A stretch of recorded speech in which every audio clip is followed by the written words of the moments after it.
একবিংশ শতাব্দী আধিপত্য বিরোধী আন্দোলনের অগ্রনায়ক, বাংলাদেশে জুলাই অভ্যুত্থানের প্রথম কাতারের মহানায়ক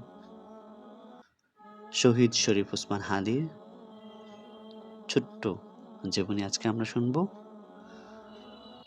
ওসমান হাদির জন্ম বাংলাদেশের এক সাধারণ জেলায়, একটি সাধারণ পরিবারে। শৈশব থেকে তিনি এমন একটি পরিবেশে বেড়ে ওঠেন যেখানে সততা, পরিশ্রম ও ন্যায়ের শিক্ষা ছিল জীবনের মূল ভিত্তি। খুব ছোট্ট বয়স থেকেই তিনি চারপাশের সমাজকে গভীরভাবে লক্ষ্য করতেন। অন্যায় দেখলে প্রশ্ন করতেন, বৈষম্য দেখলেই অস্বস্তি বোধ করতেন।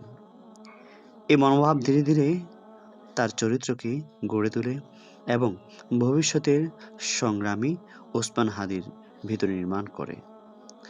ওসমান হাদি ছিলেন ইসলাম ধর্মাবলম্বী, তবে তার ধর্মচর্চা ছিল কেবল আনুষ্ঠানিকতার মধ্য দিয়ে নয়। তিনি বিশ্বাস করতেন ধর্মের মূল শিক্ষা হলো ন্যায়, ইনসাফ ও মানুষের পক্ষে দাঁড়ানো। তার কথাবার্তা ও আচরণে বারবার ফুটে উঠত এই বিশ্বাস, ঈমান মানে শুধু ব্যক্তিগত ইবাদত নয়, বরং সমাজে অন্যায়ের বিরুদ্ধে অবস্থান নেওয়ারও সাহস। ধর্মকে তিনি কখনো বিভাজনের হাতিয়ার বানাননি, বরং এটিকে মানবিক ও নৈতিক শক্তি হিসাবে ব্যবহার করেছেন। তার প্রাথমিক শিক্ষা শুরু হয় স্থানীয় প্রতিষ্ঠানে। পড়াশোনা ছিলেন নিয়মিত ও মনোযোগী, কিন্তু পাঠ্য বইয়ের বাহিরেও তার আগ্রহ ছিল ব্যাপক। ইতিহাস, সমাজ ও মানুষের জীবন তাকে টানত। এই আগ্রহই পরবর্তীতে তাকে শিক্ষকতার পথে নিয়ে আসে। শিক্ষক হিসেবে তিনি শুধু পাঠ্যসূচি শেষ করাকে দায়িত্ব মনে করতেন না, বরং ছাত্রদের চিন্তা করতে শেখানোই ছিল তার আসল লক্ষ্য।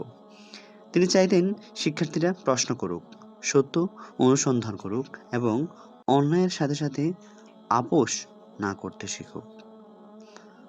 অনেক শিক্ষার্থীর কাছে তিনি ছিলেন কেবল একজন শিক্ষক নন, বরং একজন অভিভাবক ও পথপ্রদর্শক। সময় গড়ানোর সাথে সাথে দেশের রাজনৈতিক ও সামাজিক বাস্তবতা তাকে আরও গভীরভাবে আন্দোলিত করে। বৈষম্য, দমননীতি ও মানুষের কণ্ঠরোধের চিত্র তিনি কাছ থেকে দেখেছেন। এই বাস্তবতাই তাকে সক্রিয় আন্দোলনের পথে নিয়ে আসে। জুলাই আন্দোলনের সময় ওসমান হাদি যুক্ত হন ইনকিলাব মঞ্চের মুখপাত্র হিসেবে, পরবর্তীতে তিনি প্রকাশিত হয়। এই দায়িত্বে তিনি হয়ে ওঠেন আন্দোলনের কণ্ঠস্বর। তার বক্তব্য ছিল স্পষ্ট, তথ্যভিত্তিক ও আপোষহীন। তিনি কোনো দলীয় স্বার্থ নয়, বরং সাধারণ মানুষের অধিকারকে সামনে রেখে কথা বলতেন। তার কণ্ঠে আন্দোলনের পেত ভাষা আর মানুষের মনে জাগত সাহস। জুলাই আন্দোলনের পরও ওসমান হাদি থেমে যাননি। তিনি স্পষ্টভাবে অবস্থান নেন সব ধরনের আধিপত্যের বিরুদ্ধে, তা রাষ্ট্রীয় হোক বা অঘোষিত ক্ষমতার রূপেই হোক। যেখানে মানুষের মতো প্রকাশের অধিকার খর্ব হয়, যেখানে ভয় দেখিয়ে নীরবতা চাপিয়ে দেওয়া হয়, যেখানে তিনি প্রতিবাদের ভাষা খুঁজে নেন। এই আপোষহীন অবস্থান তাকে ধীরে ধীরে ক্ষমতা কেন্দ্রের চোখে অস্বস্তির করে তোলে।